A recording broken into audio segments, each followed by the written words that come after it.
Gurbaan kun lammii biyya Iraaqi manasu guyyaa qaba. Guyyaa jiru hunda loon qalee gurgura. Guyyaa tokko osuma konkolaataa isaa oofaa deemu jiru intala takka tan karaa walakkaatti ableen diramtee ajjeefamte arkee makiinaa isarraa intala tana gargaaruuf gabbu'e. Wayita konkolaatarraa gabbu'ee ablee irraa baase ummanni itti dhufan. Gurbaan kun intala tana kan ajjeese sa'an. Eegasii poolisatti bilbilanii yaaman. Garuu inni ani dubartii tana hin ajjeesne jee rabbiin kakatullee namni tokko isa hin amanne. Eegasii poolisoonni fuudhanii gara mana hidhaa geessanii ji'a lamaaf qorachaa turan. Eega ji'a lama dabare booda murtii du'aa irratti murteessan. Wayita isa fannisuuf deeman waaniin dubbadhuun qaba. Osoon an fannifnee meenaaf hayyamaa jeen.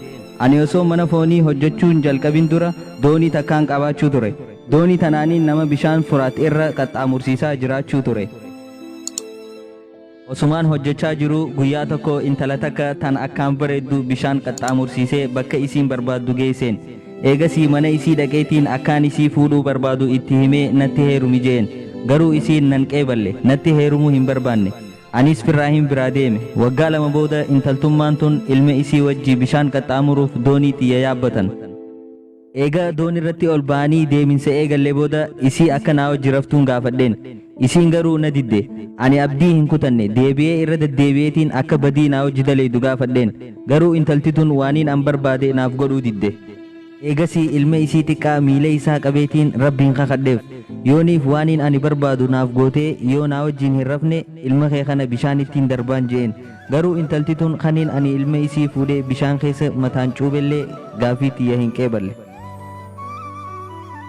Wayitaan ani ilma isii fuudhee bishaan keessa mataan cuube mucaan osoo iyyuu lubbuun irraa baatee du'e. Eegasii fuudheetiin bishaan keessatti darbe. Eegaan mucaa xiqqaa ajjeese booda haadha isiitiis qabeetiin bahara keessatti darbee isiis ajjeeseen.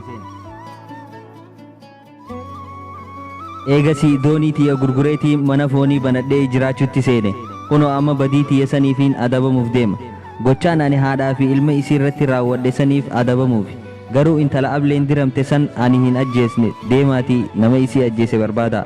Garuu ani har'a dhugumaanii yaqiina ta'e namni nama ajjeese tokko hanga fedhe turu dhiigni isaa san numa baha. ونضع الموازين القسط ليوم القيامة فلا تظلم نفس شيئا وإن كان مثقال حبة من خردل أتينا بها وكفى بنا حاسبين. Assalamu alaikum wa rahmatullahi wa barakatuh. Kabajamtoota daawwattoota chaayinaala Odaa Neeshin. Viidiyoo kanarraa barnoota guddaa akka fudhatan shakkiin qabu. Viidiyoolee kanaa wal fakkaatan argachuuf chaayinaala keenya Odaa Neeshin YouTube irratti subscribe amma godha. Akkasuma Facebook irratti peejii keenya Odaa Neeshin like nuuf godha. Odaa Neeshin subscribe qofa godhuudhaan nu gargaara.